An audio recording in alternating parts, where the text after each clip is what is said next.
Losing a parent is devastating, but many families may not realize children could qualify for Social Security survivor benefits. Joining us now is Aaron Thompson to explain who's eligible, how the benefits work, and what families should know about applying.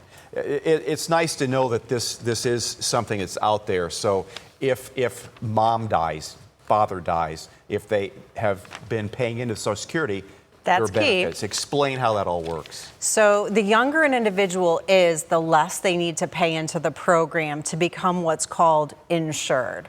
So a young person, somebody 22, they only need 6 working credits. Dan, that's less than $10,000 in earnings, not in taxes paid. And their surviving children, if they would pass away at a young age, would qualify. Older individuals, people over the age of 31, generally are going to need those 10 years of work paid into Social Security. But I always encourage people, even if you think that the parent didn't pay in a lot or they didn't have real steady employment, most people have paid enough in for those young survivors, and they can qualify up until they turn age 18, if they're still in high school, up until age 19. Or graduate, whichever occurs first. If the child happened to have a disability, they could potentially qualify for the rest of their breathing life. So the first is the parent has to have worked and paid into the program long enough. The children have to be their biological children, adoptive children. Sometimes a stepchild will qualify. Sometimes even grandchildren will qualify. So the person that is taking care of those children, once that parent passes away, they need to reach out to Social Security, schedule a phone or an in-person appointment. We cannot do those over the internet yet. So you'd schedule that and we'll take it from there. We don't need people to wait for the death certificate to come. That's common. People say, death certificate, it might not come for 6 months. As soon as we get the notification from the funeral home, from the hospital. We get it from a lot of different places. We get that notification. We verify that the death occurred. We have to determine proof of relationship.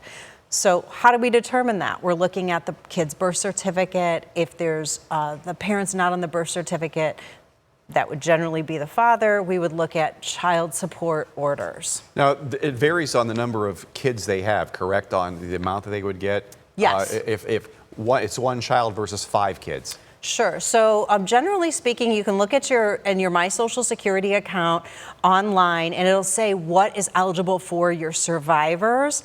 Kids can usually qualify for 75% of the worker's benefit.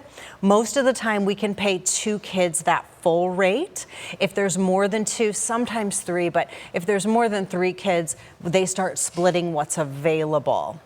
So if a parent dies, you should call the Social Security office and start that whole process. Absolutely. Start it as soon as possible so we can get those checks rolling. If somebody passes away today, in the month of July, money is available for July, which comes in August. We want to get those checks paid as quickly as possible.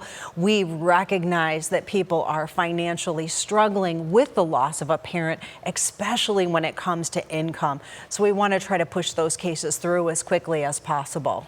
We have about 30 seconds left. If the parent did not have a surviving spouse, the kids can also claim the one-time of $255.